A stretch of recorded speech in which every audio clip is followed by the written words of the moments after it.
Hey guys, today I'm going to show you how to make a good start in Transport Fever 2. This tutorial is going to be more for the newer players, but older players, watch along, you might learn something. Just started a new map. I'm in sandbox mode, just for demonstration. So first things first, you want to start in, you want to make some money straight away. You want to pay off your debts. And I reckon the best way to do that usually is with resources. So if you take a look around the map, I've had a bit of a scout, and basically you want to find a town and resources that are close to each other. Something like this, I say we've got a quarry here, construction materials plant, and Hampton, which requires the combats. Somewhere like this, a bigger town. Towns, you can also see the size by the way through this little icon on the bottom. Santos is already a big town, it requires a lot of combats, it's really close by. This is where we should make a start. What I usually do, I just place the truck stations down. I wouldn't recommend trains on this section, to be honest. It's too close together, there's really no point.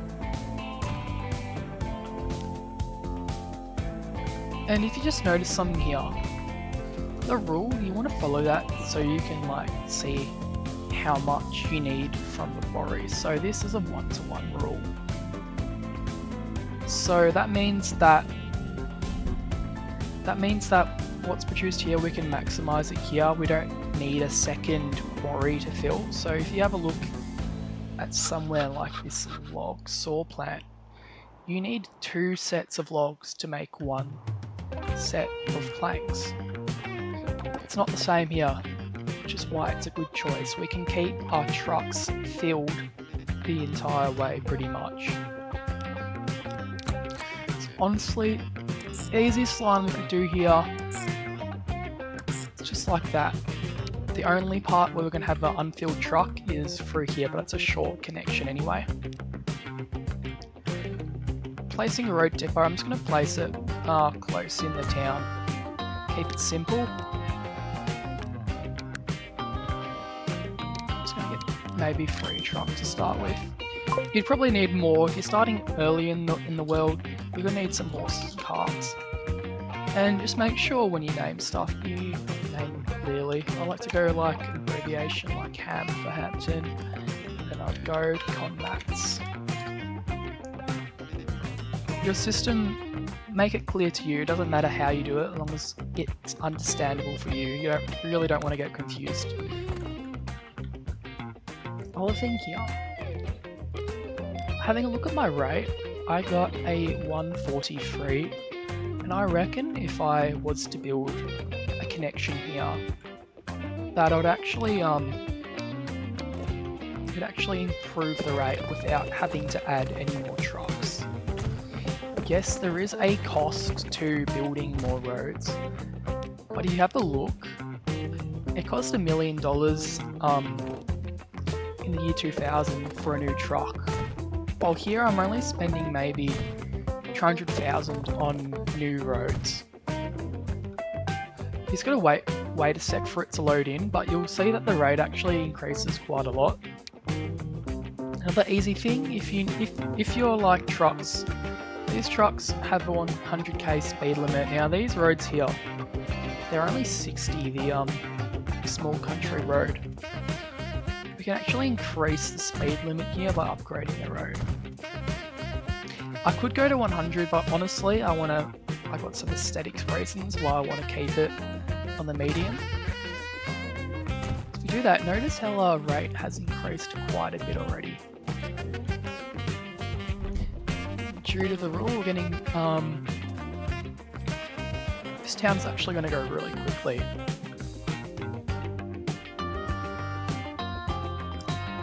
I reckon also, seeing that we've chosen a really good town to start with, we've got a high initial population. What I'm going to do, I'm going to look for a nearby town that's easy to get to that also has a high population. that means when we create a train route for passengers, we're going to get a lot of traffic already, which is really good. We want to make the most of our infrastructure and our investments, right?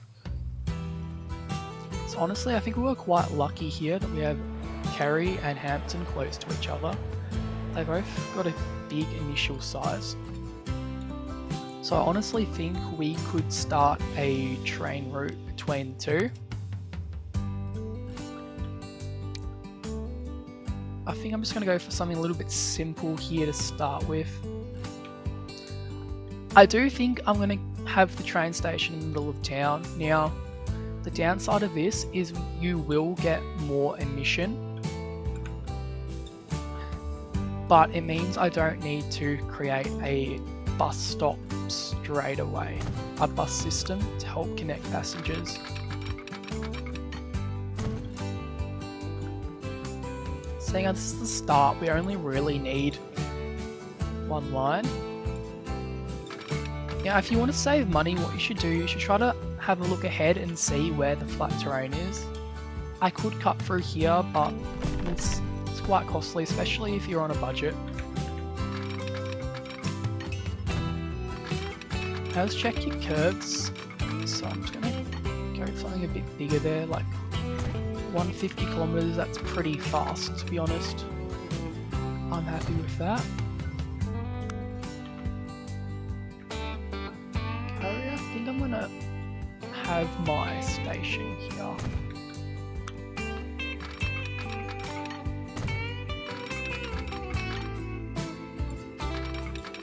Oh, I didn't really foresee that. It's a bit of a cut. That's going to be expensive.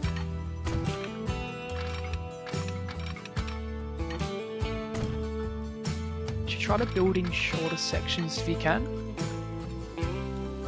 Also, one thing you can do is you can toggle up and down the terrain here using the M and N keys. So I'm just going to do that just to just having a look at the costs here. So that option minimizes the costs, so we'll go with that. This will be considered a cut here because it cuts the terrain. Well, here we've got a bit of fill in the terrain. Yeah, it wasn't good here. There's a bit too much fill and cut going on. It's alright now. It's done now. Let's put our first train depot. Just keep it simple.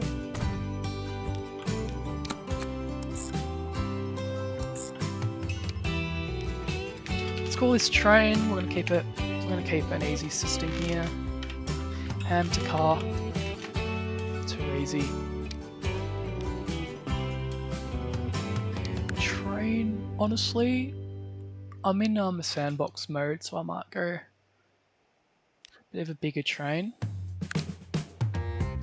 You should probably start with something lower capacity, then build up from there, because you will be on a budget.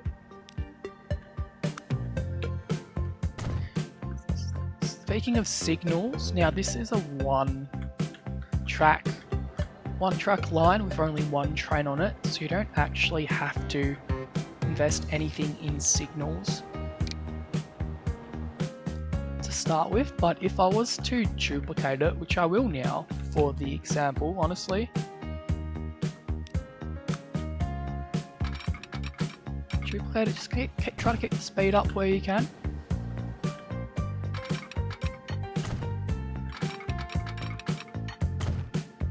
You have to decide which way you want to run your trains. I typically have right track going this way, left track going the other way. Okay.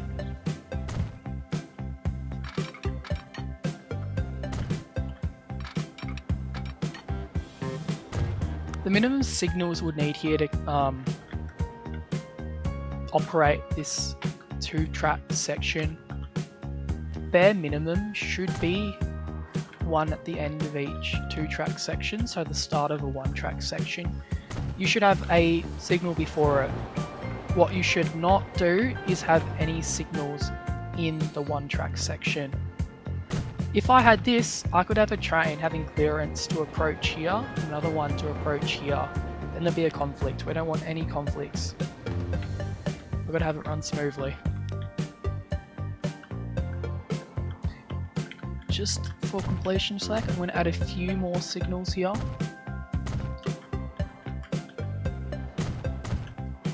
Spacing, it really depends on how many trains you're going to have on, but if I was to have 2, that is honestly plenty. What I'll do, here you can just clone the vehicle, not enough money. Luckily, I am in the sandbox for this example video. Alright, 2 trains, let's see how it's influenced town growth. In terms of our commats system, truck system, looks like we have a rate of 150 roughly. So I think the limiting factor right now is the production. I might go up to 1 more. So once this system develops, we should be seeing up to 195 combats in Hampton. It's a bit less right now, it's still developing. And this number will increase as town grows. Looks like adding the public transport has increased the town size by 50 residents already, which is honestly really good. We've pretty much doubled the town size now.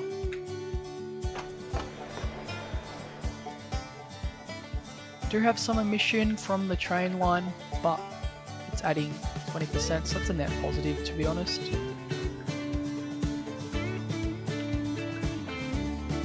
We honestly probably could have expanded the line to Hartford, seeing as these are the 3 biggest towns. In fact, 4th biggest towns here as well. Definitely a good area for like a main line system here. One thing that people really forget in Transport Fever 2 is building a suitable road network.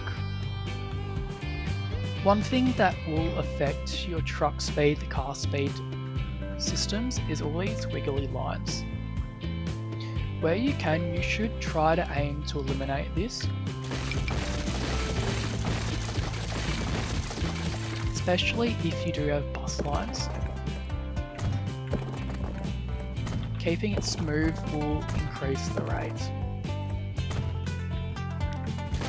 So this is actually really bad here.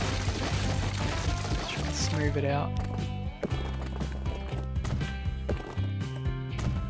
To be honest, this is an extra, it's not really necessary, but upgrade all your main roads, your main freeways.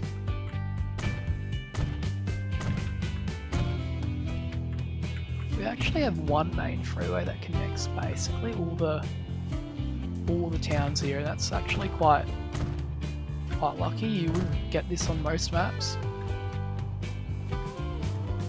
It's a long road.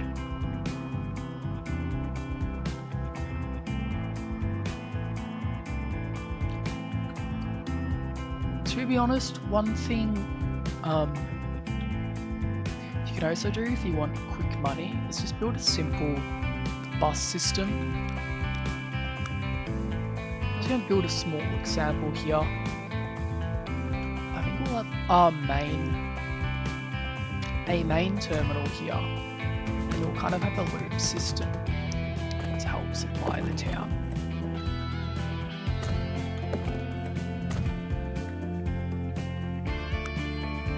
Keep it really simple.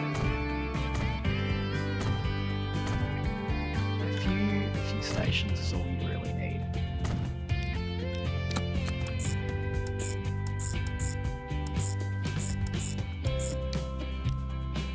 I'm gonna call this Haven Bus 1. It's simple. Probably need one bus. Then we'll build a bus terminal here as well.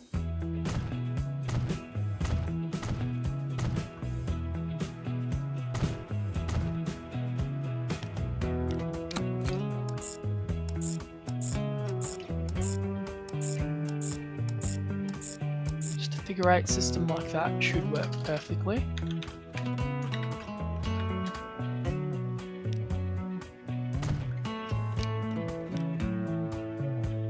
In this town we need 2 buses. And then we'll build our main bus line.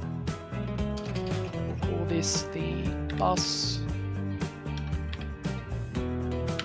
Haven to Provo.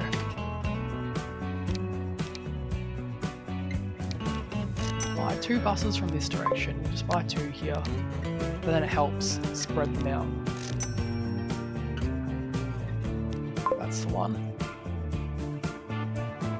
Perfect. We should see in a few minutes how this town starts to improve. From that, we're already growing by 14 residents. It's pretty good.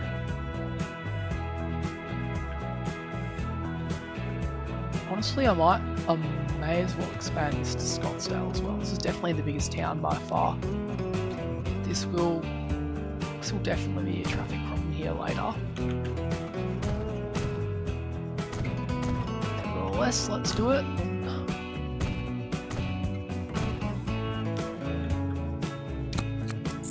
Something like that will work fine.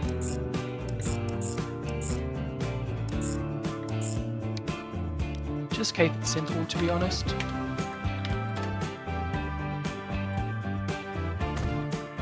I reckon two buses here.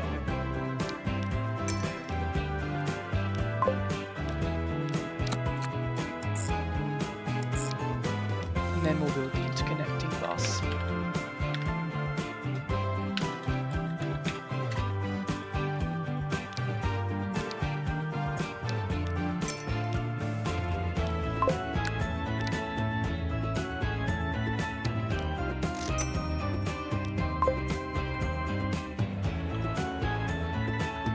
Okay, New Haven already up 20% growth, 20% there, should up 20-30% as well.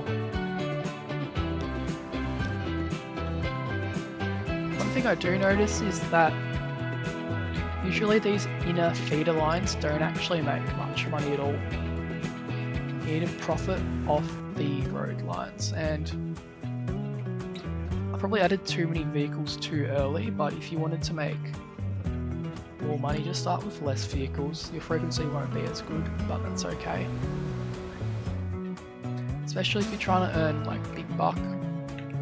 You want your stations to be crowded, obviously not overcrowded, as that will affect your town growth. Alrighty. Honestly, I think I will do that for this video. I hope you guys enjoyed. Smash like if you want. If you didn't like it, let me know. Tell me what I can improve on. Thanks.